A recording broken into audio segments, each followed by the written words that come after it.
All right, before we get to our podcast today, we want to bring you a message from one of our great sponsors. Are you a business owner? Do you need expert help with bookkeeping, payroll, virtual CFO, or analytics services so you can focus on growing that business instead of dealing with those day-to-day concerns? You need to hire Analytic.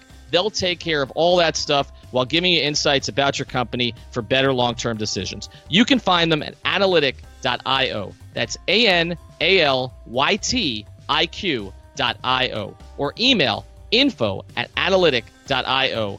Say 5 Reasons sent you, and if you sign up or refer someone who does, you will receive a $200 Amazon gift card. Today's 5 Reasons podcast is also brought to you by ERA Fit. Are you looking to transform your body, burn fat, build muscle, and restore your health with ERA Fit, located in Wynwood in Miami? They provide customized personal training and online coaching that matches your current level of fitness and goal to maximize your results. Visit ERAFit.com to see real transformations and find out why ERA Fit has over 200 5-star reviews. If you can't make it in person, ERA Fit offers online personal training. Visit ERAFit.com to get started today.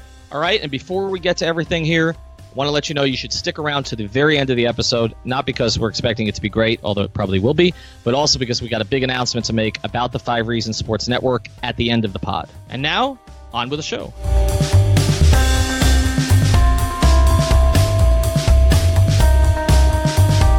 Welcome into the 5 Reasons podcast. Thank you for finding us. I'm Ethan Skolnick here, as always, with Chris Whittingham. You can download us on iTunes if you have Apple, also Google Play if you have Android. Be sure to check out our entire library when you're there. And when you check out that library, you will find that we have started an anthology series here on the podcast. We started the first one with Jason Jackson, with his stories about some of the great people and players that he's been around with the Heat since he joined in 2004. Then we did a 2-part series with the voice of the Miami Heat, Eric Reed, where he covered everything from 1988 all the way up through this season, his 30 seasons. The part 1 covers the pre-championship years, and part 2 covers the championship years. And one of the people that Eric Reed talked about quite a bit during that part 1 was Ron Rothstein. So we decided we had to get the coach on here on the pod for ourselves to sort of talk to him about some of the stories. And before we start, Ron, I got to tell you, when we put this out on Twitter, there were people who were asking us to get you to start a Twitter account. Do we have any chance of that occurring after we do this podcast? No. Okay. All right. So that's we covered that. Thanks for joining us, Ron. We'll be moving on. No, just kidding. But a lot of people wanted to interact with you that way. But they did send some questions for us to get into here with you. And so we're going to try to cover sort of the scope of your career with the Heat in 5 parts here. And I want to start here with you, Coach, with part 1.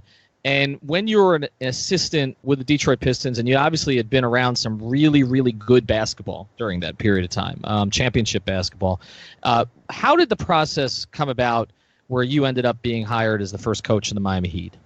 Chuck Daly came to me one day and said Billy Cunningham had called him and asked for 5 names for them to interview for the head coaching position.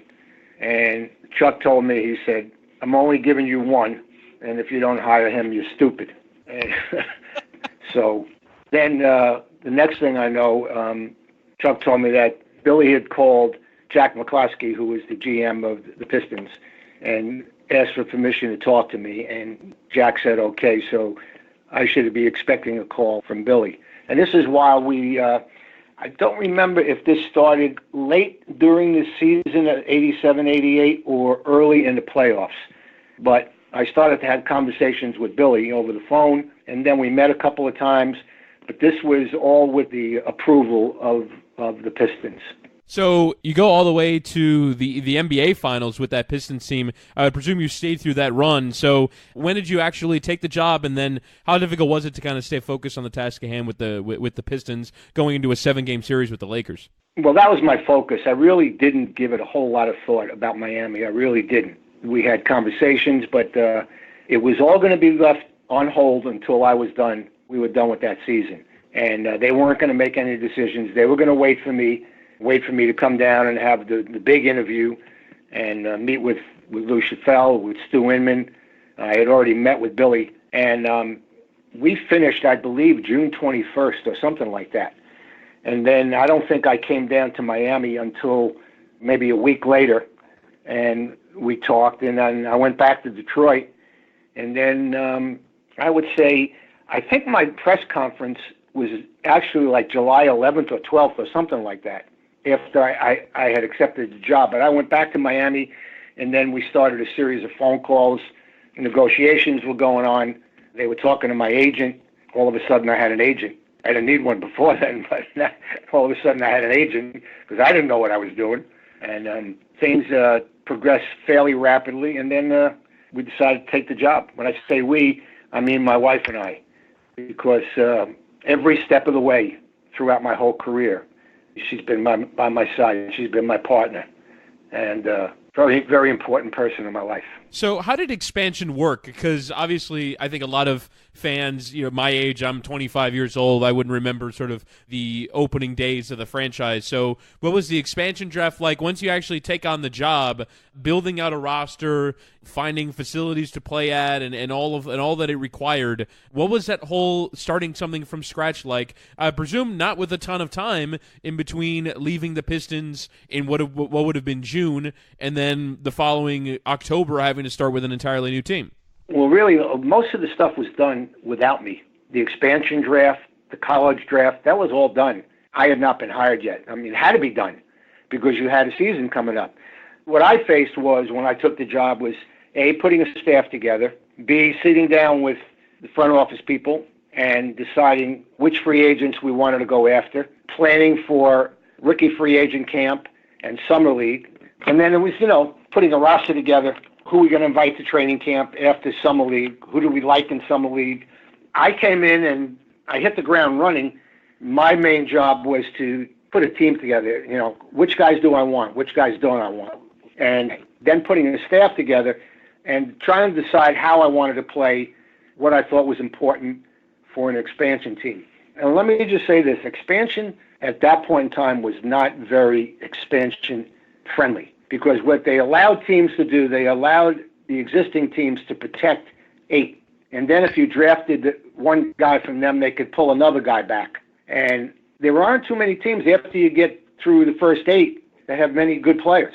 You have guys that are serviceable and guys that, can help good teams, but you didn't have guys who could carry teams or really make teams good. And the plan was to build through the draft, to not take any shortcuts, to try and build a foundation that would be everlasting. And that's basically what we did.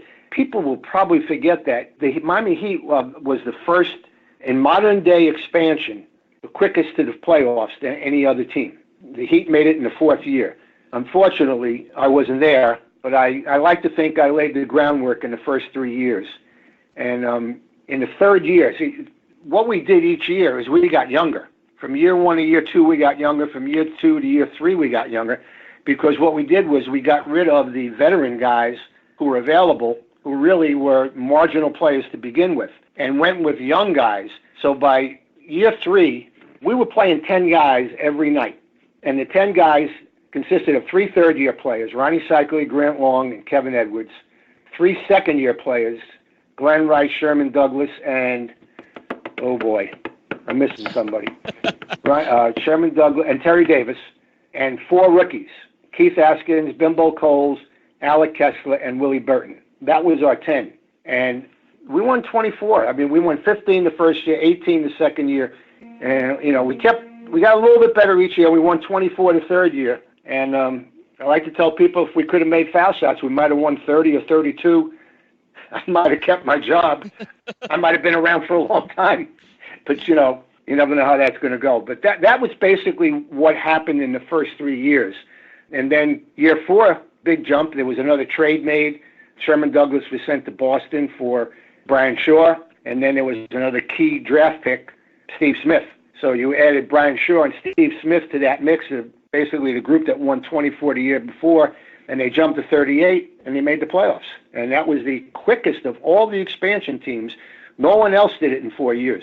I want to take you back to that first season a little bit, because we're definitely going to touch on kind of that transition and the development of some of those players. When you first got to, and you'd seen kind of what you'd put together that first year. And you mentioned kind of the mix of veterans and rookies. I mean, one of the other things was, just because you guys were an expansion team, it's not like they gave you and Charlotte the top 2 picks in the draft. They gave you, from what I recall here, I guess it would have been the 8th and 9th picks. Charlotte took Rex Chapman. Right. And the Heat took Cycli, but actually Danny Manning was the first pick of that draft, and Rick Smits was second. So you guys didn't have a shot at either of those 2 players. But you also took the team, as you mentioned before you got there, took Kevin Edwards late in the first round. So like you said, you had a mix that first year of really young players like Edwards, like Sylvester Gray, Cycli. 6 rookies.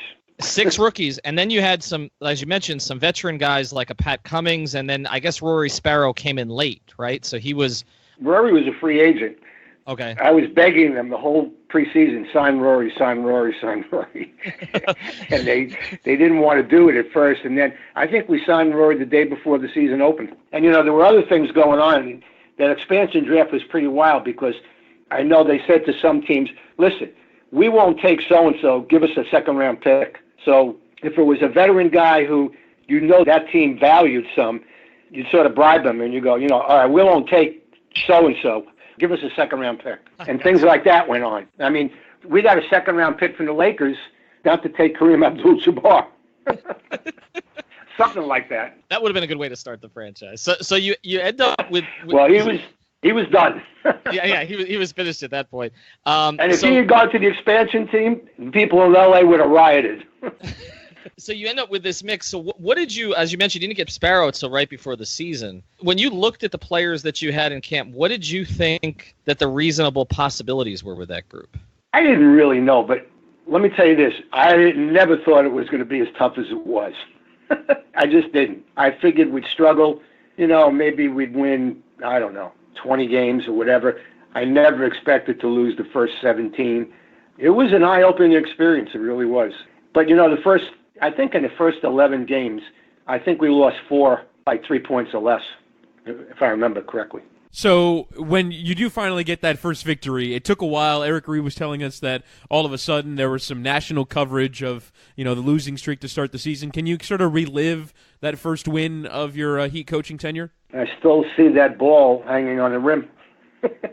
And thankfully that ball still didn't go in. We got the stop and we got the win, but we lost opening night, and then the next night we had a back-to-back. We had to play Dallas the next night. And that was a very good Dallas team. They had been in the Western Conference Finals the year before. They lost to the Lakers, I think, in 6 or 7 games, if I remember correctly.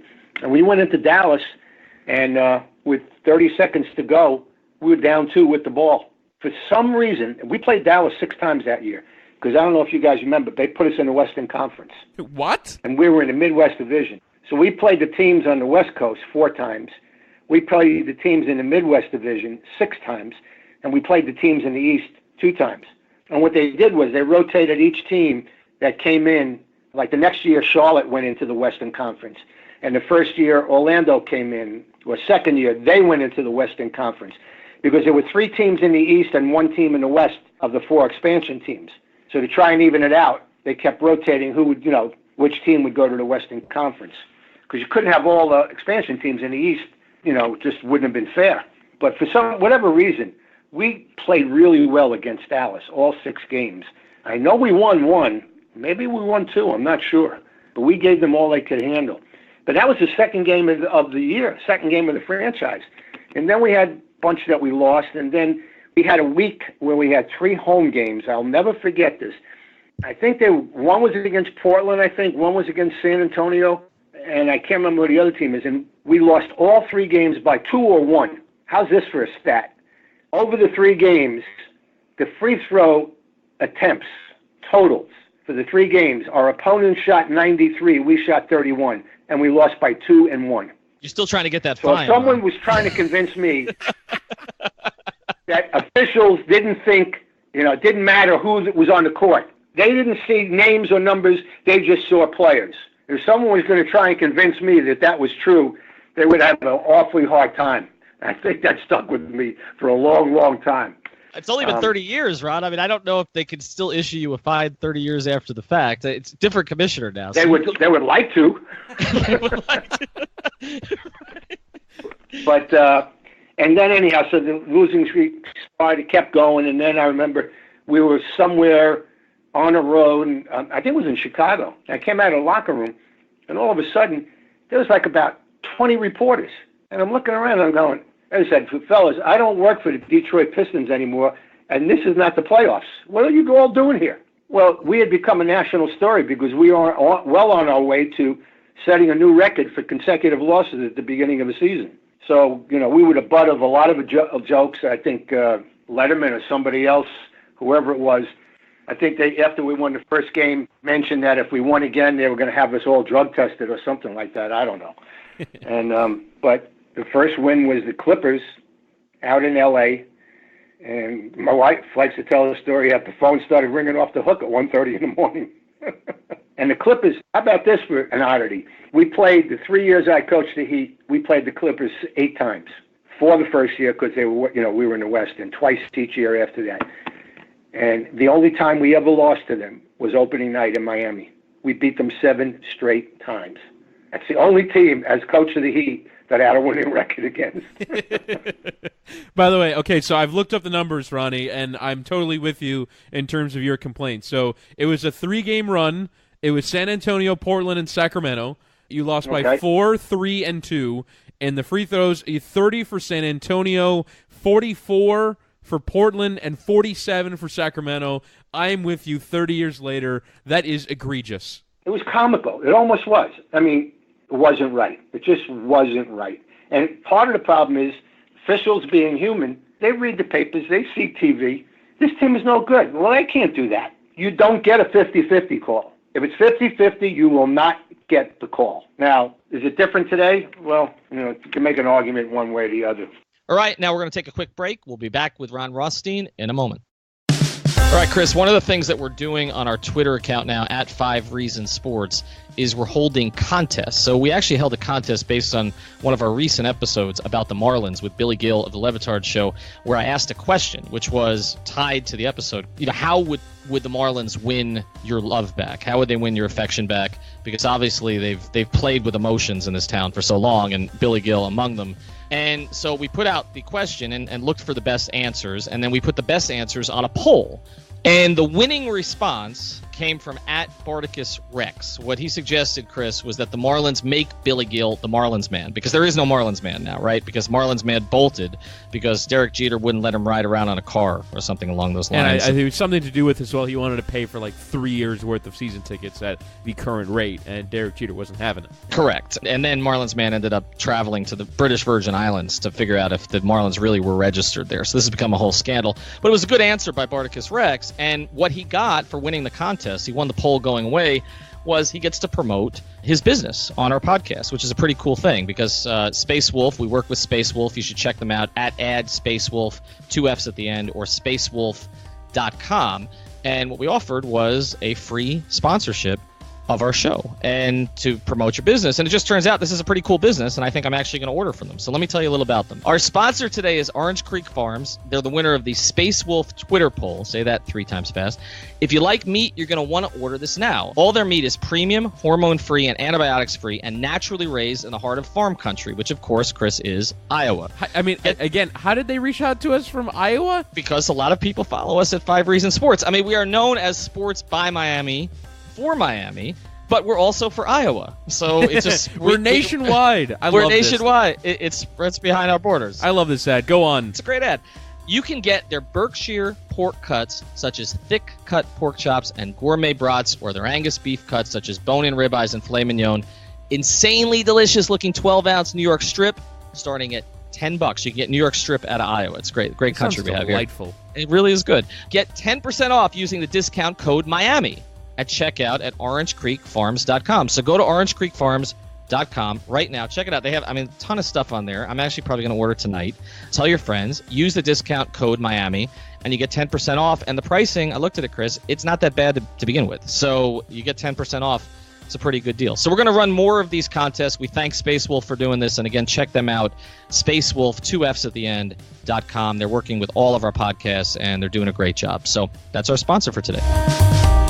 Let's get to the next part of this, Ron, and hopefully, again, you won't get fined for all of that. And there was no last 2-minute report at that time either, so you couldn't even go back and see what the officials missed and be able to say, oh, I was right, even though they don't change anything anyway. I wanted to get to some of the players that you worked with. You've touched on a couple of them here, but some of the players that you worked with over those first 3 years, because, again, for people of Chris's generation, they didn't see these guys play live. I remember making sure I was at a TV set for your first game in 1988. So I'm old enough, to be part of that era that I remember a lot of these guys. But as you mentioned, a lot of the guys that you brought in had big college reputations. Like, people knew, and that was at a time too where guys played 3 or 4 years in college. So the average fan knew who Ronnie Cycli was, knew who Sherman Douglas was, knew who Glenn Rice was, knew who Willie Burton was, any of those guys. Whereas now when someone's drafted, it's like, okay, I saw that guy play twice in college and then he left for the pros. So I wanted to sort of address some of these guys individually. To start with Ronnie, who again was the Heat's first ever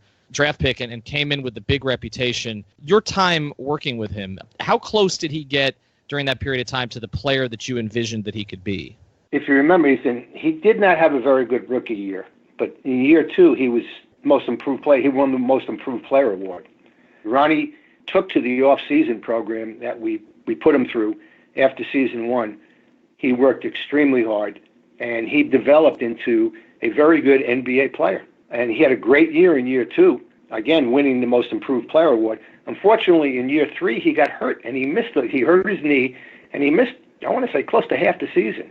And that was a setback for us. But from year 4 on, you saw steady development, and he became a very good NBA center. Not quite as good as he thought he was, I don't think. But I love Ronnie. Great guy. And when he came out of Syracuse, believe me when I tell you this, there weren't too many people that were less prepared to play in the NBA than Ronnie Cycli. He had no clue. And actually, near the end of his rookie year, I benched him, and there was a method to my madness. He needed to understand how much work he was going to have to put in that summer to become the player that he thought he was or wanted to be, because he really had poor practice habits, didn't have good work. He had great success in college, but this is another animal. And he had a couple of good games as a rookie, but he was really, really unprepared. But he really did a great job. Bill Ferran turned him into a physical specimen worthy of an NBA center. He put on 20 pounds of muscle. His vertical went up 3 inches. He got his body ready to compete in the NBA. And Dave Wall, who was one of my assistants along with Tony Fiorentino, David worked with him extensively in the offseason on his low post game and his game in general.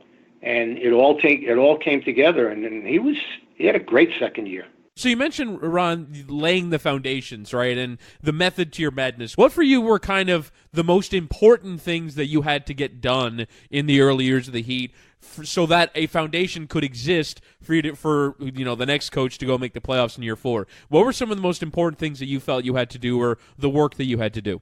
Well, I thought that it was important that the players understood every day we stepped on the floor for practice, we needed to get better because we weren't good enough. And they had to understand what it was to be a professional and how to handle their life. Very different than college. How to handle their off-the-court life. How to deal with the rigors of 82 games, the travel. The only team in the league that had its own plane back then in our first year was the team that I left, the Pistons. And we had gotten the plane the year before. Everybody was flying commercial.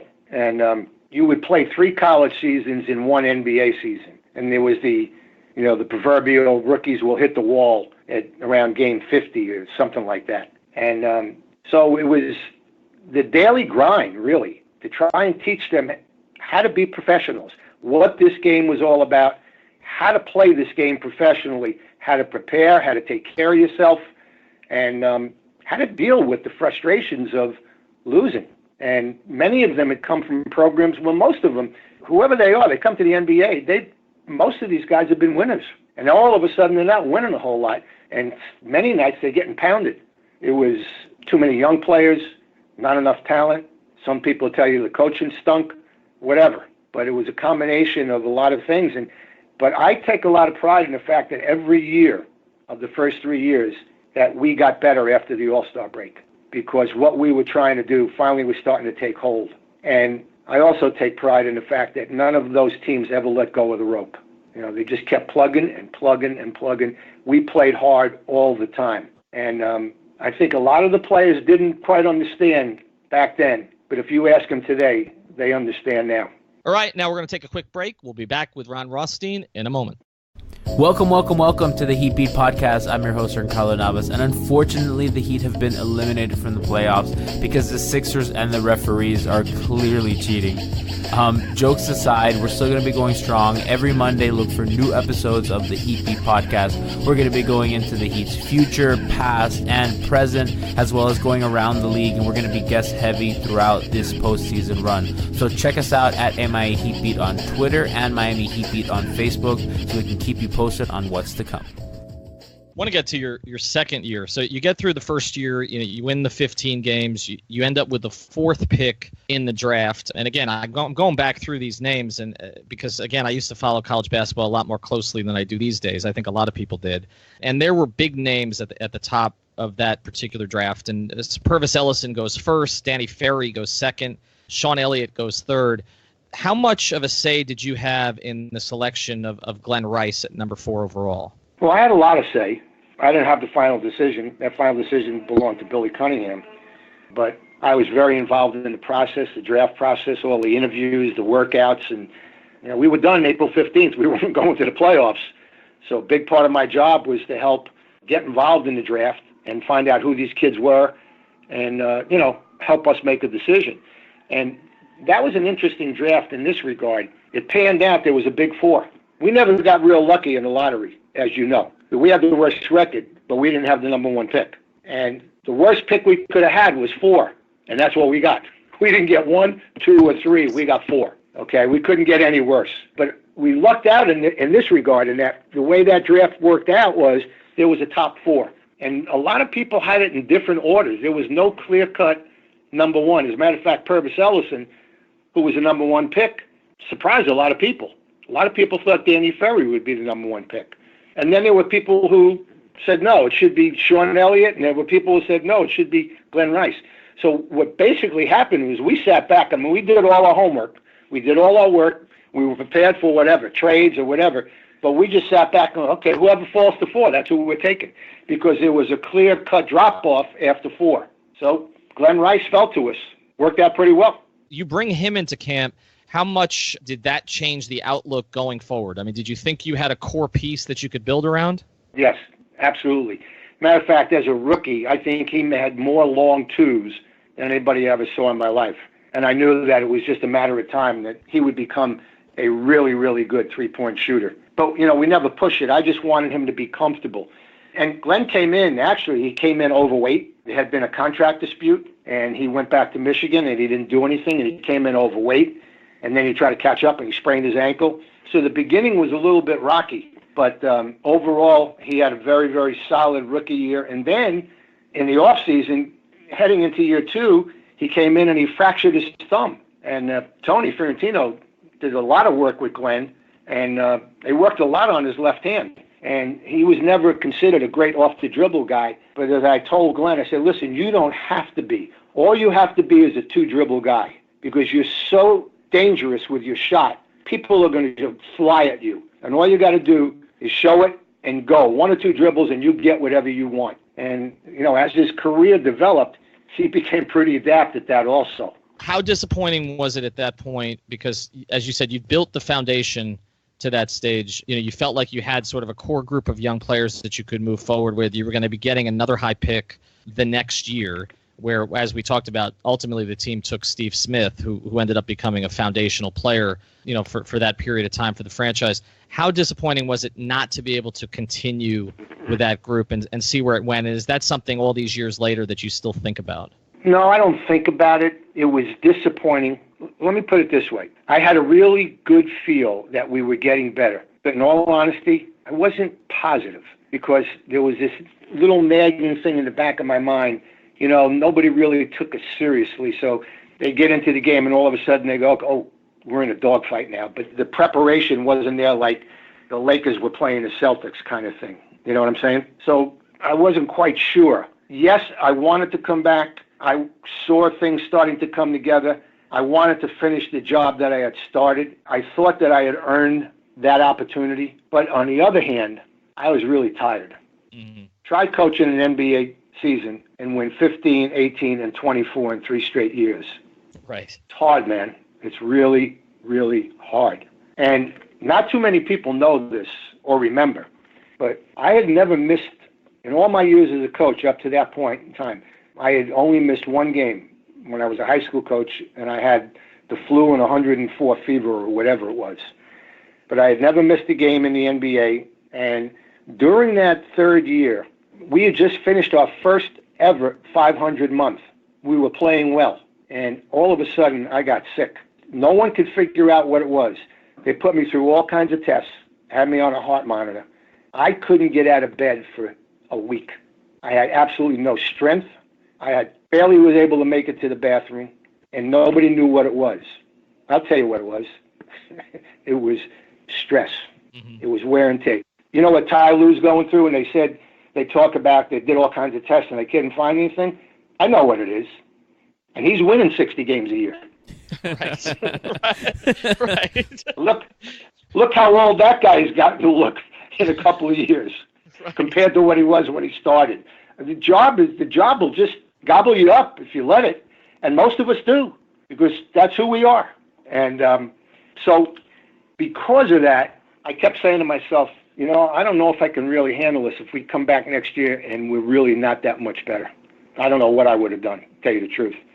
So there was that side. But yes, there was disappointment that I couldn't come back, to finish the job that I had started. Sorry, so you're in the wilderness for a little while in terms of, like you mentioned, you said it couldn't have worked out any better. You go to Cleveland as an assistant. Let's pass over those years here a little bit because I want to get you back to Miami. So I guess it was 2000 that it's announced that the Heat are basically going to be sponsoring or behind a new WNBA team in Miami called the Soul. How did that come about? Did Pat reach out to you? How did it come about that they brought you back to the organization to coach the Soul? It's a funny story. Pat called me. I hadn't talked to Pat on the phone for, I don't know, maybe 7 or 8 years. I, competed against him when I was with Fratello in Cleveland, and he and Mike were good friends. And I knew Pat through competition. We weren't friends or anything, but, we would talk.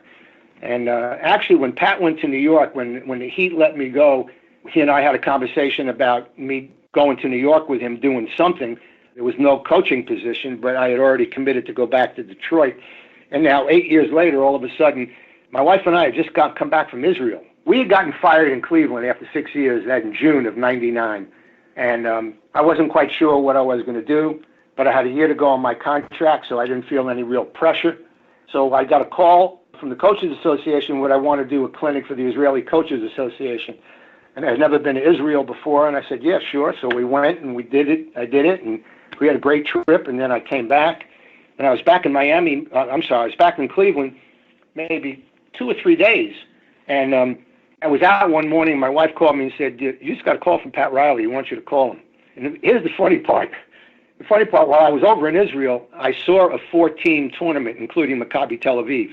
They had like a preseason tournament, and we went to the games one night. And that was the year the Heat had an exhibition game in Israel, if you remember that.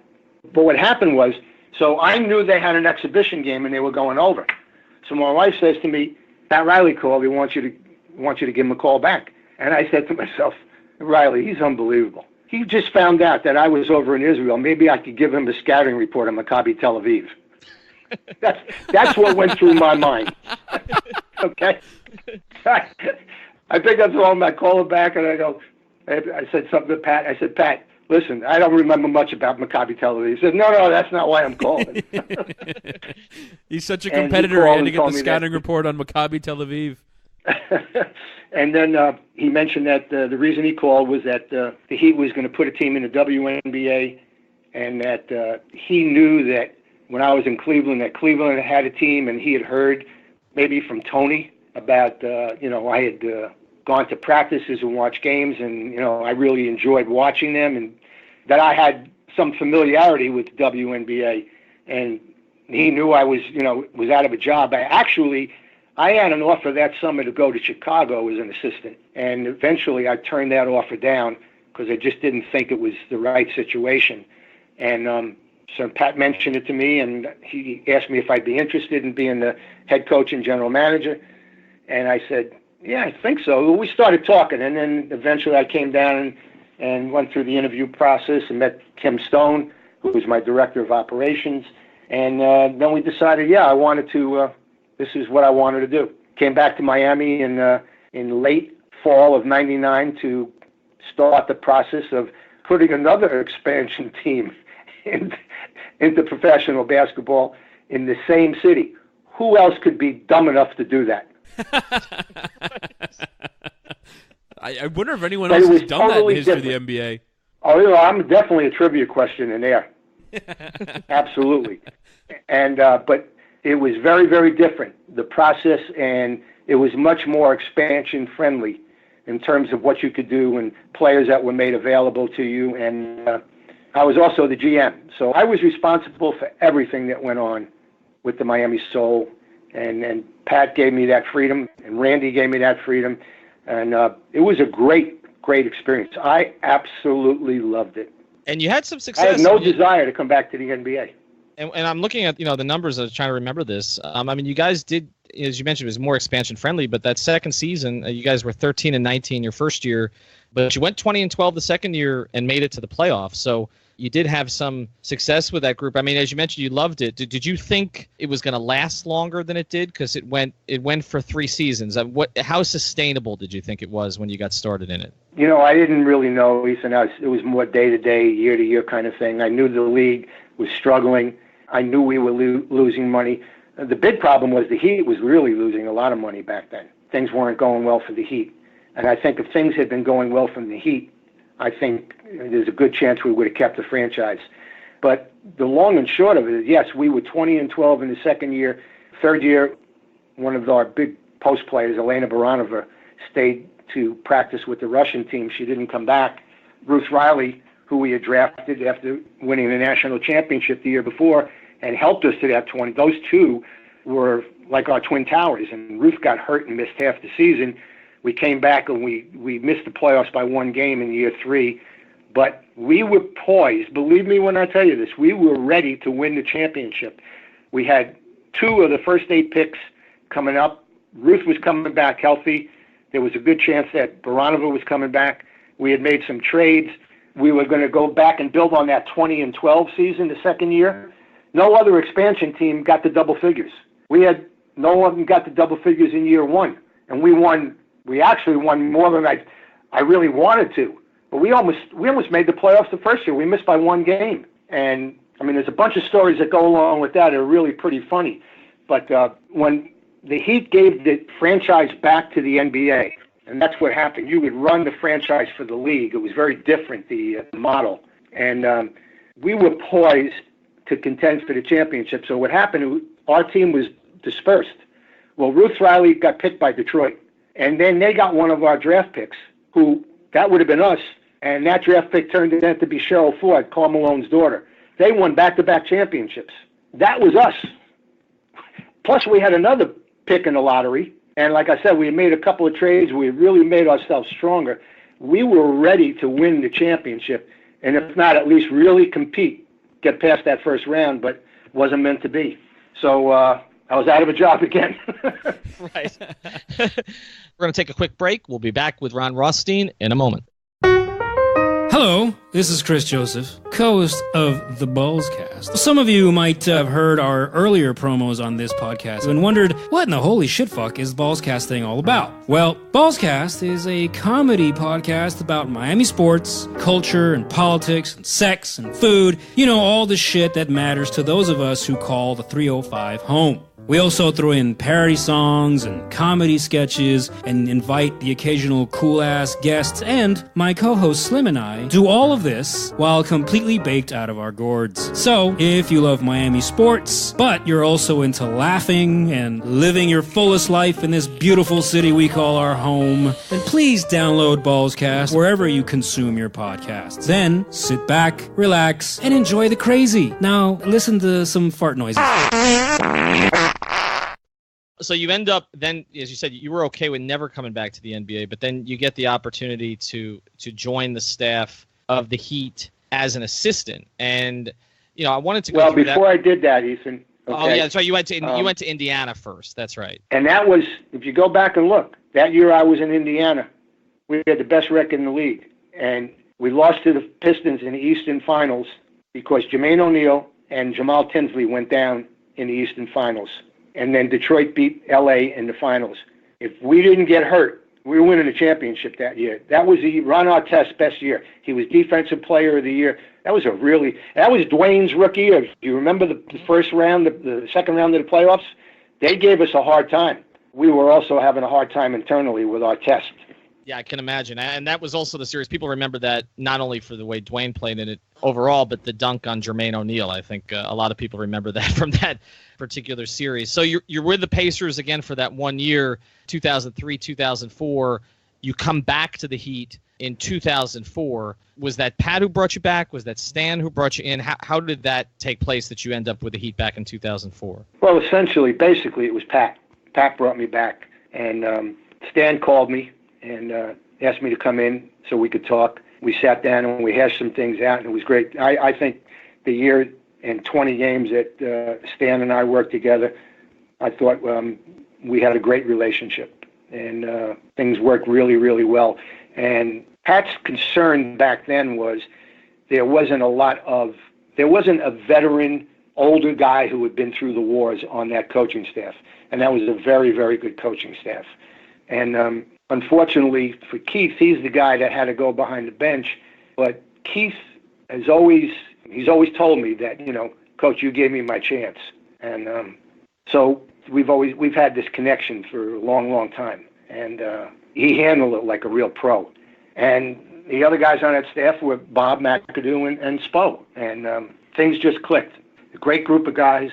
And I told Stan, I said, look, the only reason I'm coming back here is my job is to help you. I know how hard this job is.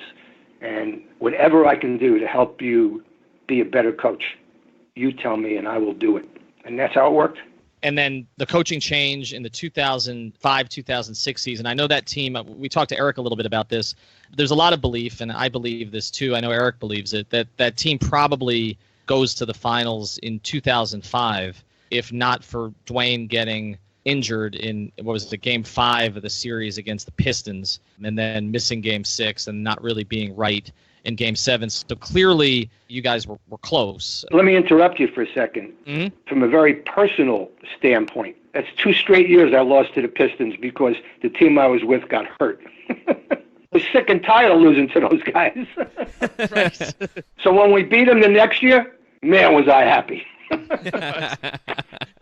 So that season, that 2005-2006 season, because there was, a lot of turmoil, obviously, for a team that had high expectations, obviously with Pat stepping in and replacing Stan halfway through that year. Shaq missed a lot of time. There were a lot of personalities on that team that we in the media didn't know if those personalities would all fit after the trades that Pat made that offseason, bringing in Antoine Walker and Jason Williams and James Posey. Did you think that group was championship worthy, that 2005-2006 group? And how did you experience the transition at the top in terms of moving, from Stan to Pat and kind of the run that you guys made towards the end of that season? A couple of things. I've said this before, and I really believe it. I don't think there is a guy, and this is nothing against Stan, because I think Stan's terrific. I think Stan's a great coach. But Pat had so much invested in that team. And this is why I say this. Because of all that he had invested in that team, I don't think there's another guy out there in the world that could have done a better coaching job than Pat did that year.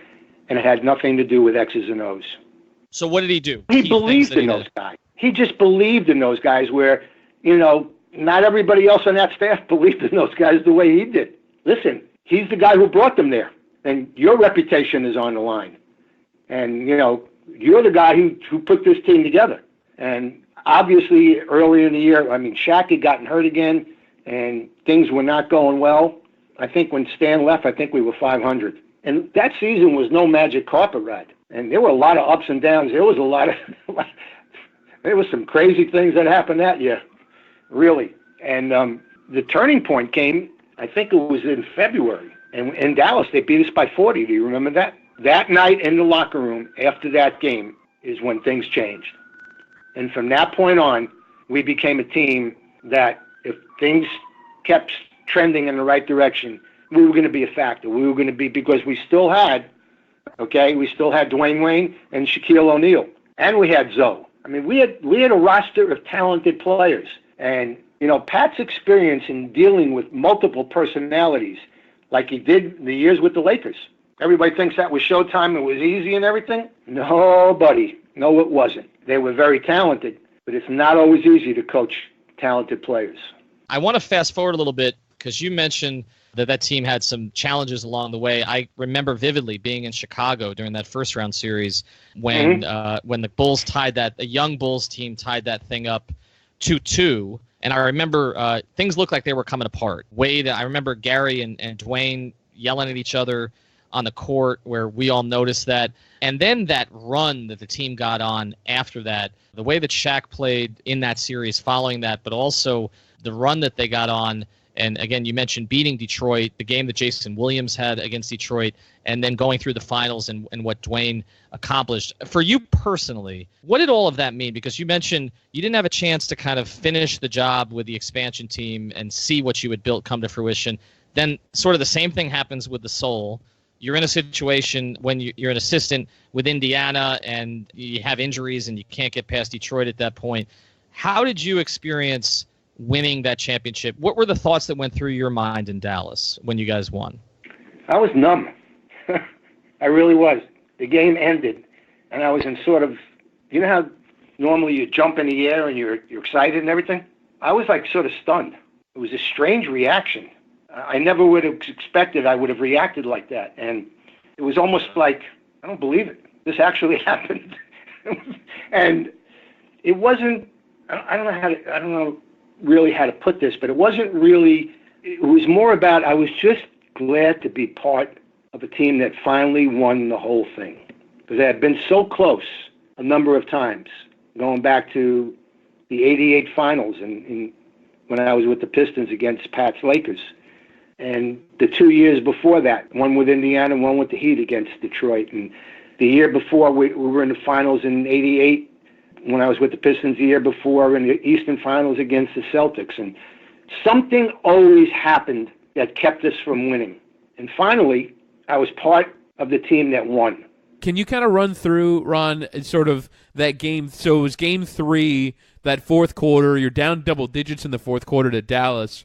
In those finals, what were sort of the team talks like in those final huddles before you guys went on that run, and then obviously go on to win the rest of that series? Do you have any particular stories that you remember from those huddles, or even in sort of the talking about the game before Game 3, how you guys were going to mount this comeback? There's a couple of interesting things. In that series, we go to Dallas for Game 1. We think we're ready, and they beat us pretty handily. So we watch the film and get ready for Game 2, and we're feeling good that we can make the corrections we need to, and we got a good shot to win Game 2. And they beat us even worse. So we go into the locker room after Game 2, and everybody's really down. And I'm saying to myself, oh boy, I'm not sure we have any answers. And so we're in the locker room, and all of a sudden Pat walks in, and he walks up to the board, and he says, all right, everybody, I want everybody's attention. Stop what you're doing. Don't cut your tape off. Look up here. Look at me. I want all eyes on me. And he goes to the grease board, and I'm standing in the back of the locker room.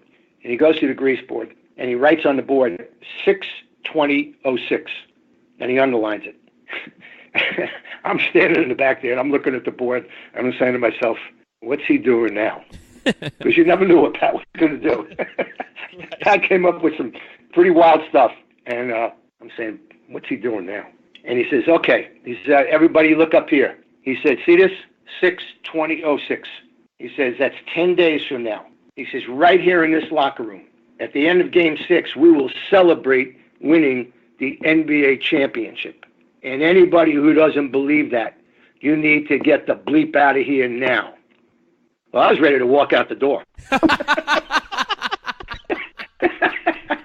Honest to God. It's dead silence, and I'm saying, oh, my God. I'm starting to put things together. I'm going, that means we got to win 4 straight. I said, we can't win 1. I'm talking to myself. So, anyhow, now fast forward, game 3, 6.5 minutes left to go, down 13, whatever. And in that timeout, one of the great timeouts ever, and it had nothing to do with X's and O's. He just said to them, your season is on the line. Are you going to let it slip away? Something to that effect. And that's when Dwayne said, no way, ain't no bleeping way I'm going out like that. And then he ran off 17 straight points and put together 4 of the greatest performances in NBA history that people forget about. And 6/20/06, we won in Dallas. So Pat when Riley you was put all that visionary. together, I'm telling you, when it finally all came together, and Dwayne threw the ball up in the air, you remember that? Yeah. It was like 3 seconds to go. He had the ball, and he just threw it straight up in the air. And my wife, I remember her telling me, she said, I screamed, what is he doing? And then she realized the clock is running out. And everybody exploded. I was stunned. I didn't know what to do. And I remember walking inside finally, sitting down and saying to myself, so this is what it's like. It was surreal. That's awesome. We asked Erik this question too. The other thing that sticks out from that whole run is the whole 15 strong thing. We kind of found out as reporters what was in the bowl after there was champagne soaked all over them in the post-game locker room, and Jason Williams was screaming to the media, "I'm not a cancer," and all the stuff that was going on in that locker room after the fact.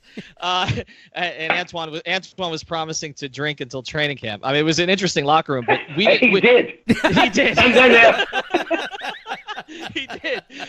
He did.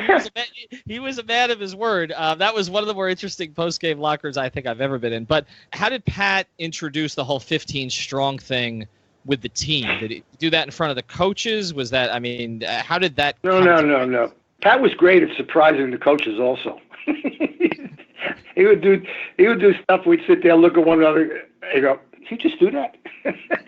But if I remember correctly, we're in the locker room one night for a game, and next thing you know, the door opens, and here comes Shaq with a wheelbarrow. And he wheels the wheelbarrow into the locker room, and he had all the 15 strong cards in the wheelbarrow and dumped them on the floor in the middle of the locker room. Everybody's looking at one another like, what is this? And they were the cards. That's how he introduced the 15 strong to the team. Wait, hold on. Pat Riley had Shaq use a wheelbarrow and dump him in the locker room. That was his way of introducing it to the team. I think so. I think that's what I remember. That's incredible. And everybody had no idea what these cards were. And then we started getting cards. He'd come in with cards that would have the player and the trophy on the front and a picture of the player and his family on the back. I mean, he played that thing up. Then when we got into, you get a kick out of this one. When we got into the playoffs and we're preparing to play, Dallas, and then we had a scout team that they ran the Dallas stuff. You remember Earl Barron? I do. Well, Earl was Dirk Nowitzki. So every time in practice they'd run their plays, Earl would never miss a shot. He actually thought he was Dirk Nowitzki. So he played like him. He would never miss a shot. How come you didn't throw him in the game then? The guy started calling him Dark Nowitzki.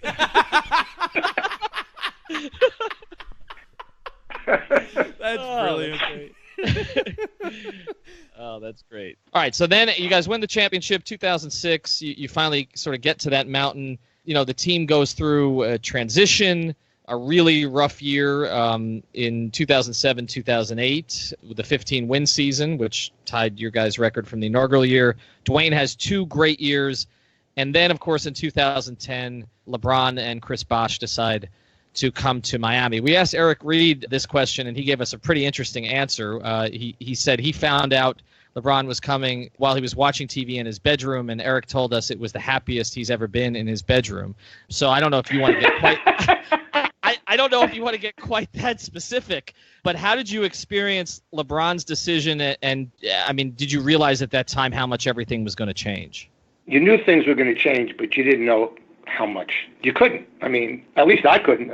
I didn't. But I knew that we had put together a really talented team, a team that could contend for a championship, night in and night out every year. There was no question in my mind. The question was, how is this all going to come together? And as you saw, it took some time. But there's a little known fact, I'm not sure that most people remember this. They talk about the first year we were 9-8, and there was the shoulder bumping incident with Spo and LeBron, and then the players only meeting, and again, after, getting tattooed by Dallas. But what happened was, and then we won 22 out of the next 23, and that got us going, of course. But prior to that, we were 8-4. We weren't 9-8. We were 8-4, and we were playing in Memphis. And UD tore up his foot. And back then, UD was an important part of our team. And he went down. We missed him for almost most of the season, most of the rest of the season.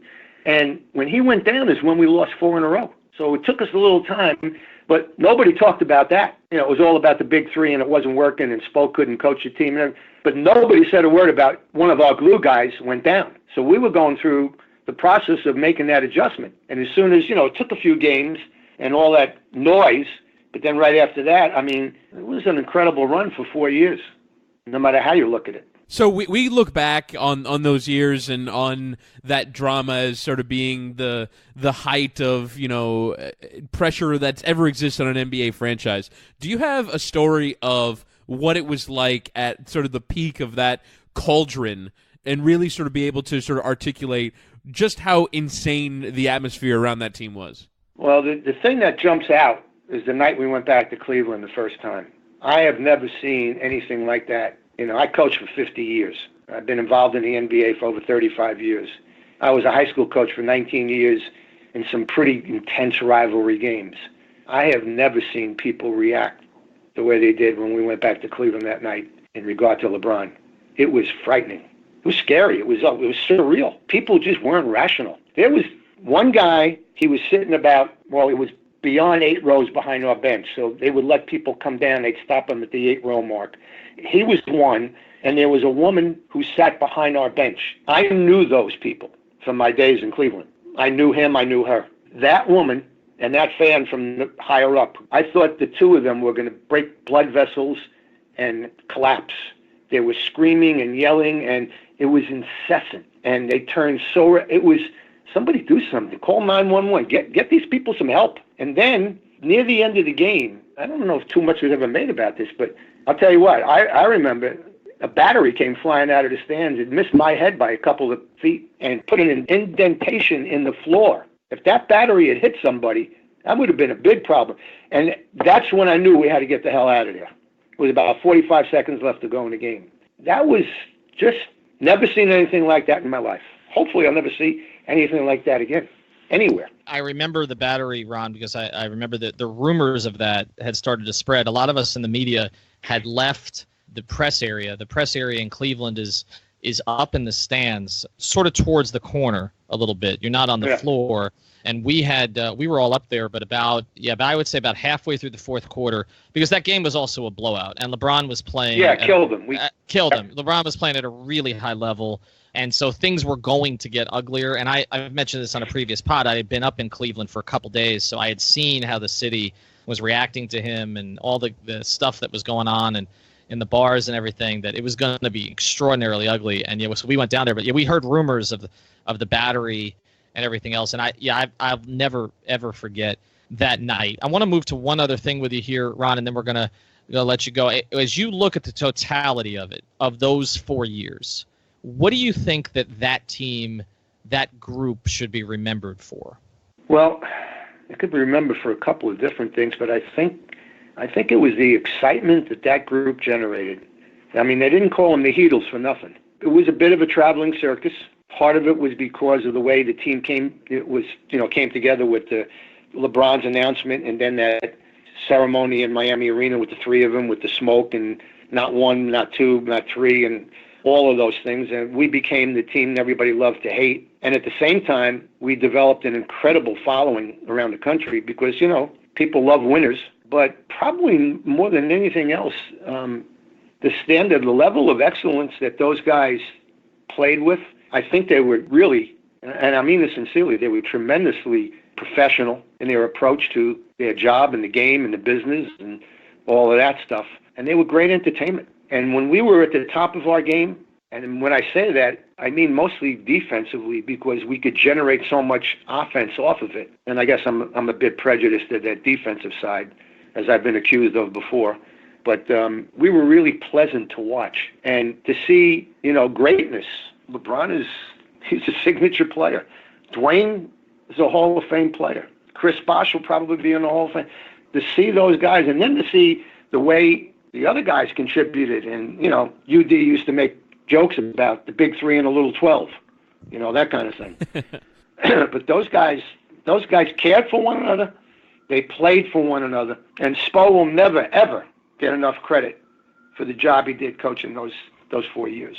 Yeah, I think that's a good way to close here. Ron, thanks for taking the time for doing this. I know Heat fans will really enjoy this, kind of going back through memory lane with you a little bit, particularly the newer Heat fans who may have sort of fell in love with the team during this era we're talking about and may not know as much about some of the history. So we really appreciate you doing it. We are going to get you on Twitter at some point, so we could tell everybody out there who's listening to the podcast, we'll get you out there. I did not yell freeze it at any time during this pod, so I made it through it. We hope you enjoyed our Heat Stories episode with Ron Rothstein. Expect more of those in the library here in the next couple of months. We got a bunch of people in mind. But we also have big news here about the network, the 5 Reasons Sports Podcast Network.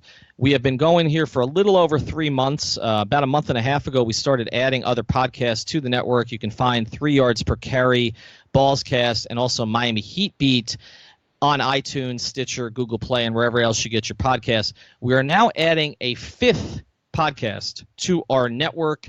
If you listened to us the other day, we dropped a little bit of this in a special episode. It was Chris Whittingham talking a little football, the other football, with our friend Simon Clancy from 3 Yards Per Carry. Football, Ethan. I'm trying. Well, I have a little Spanish in my house too. That's right. So I'm trying to branch out a little bit.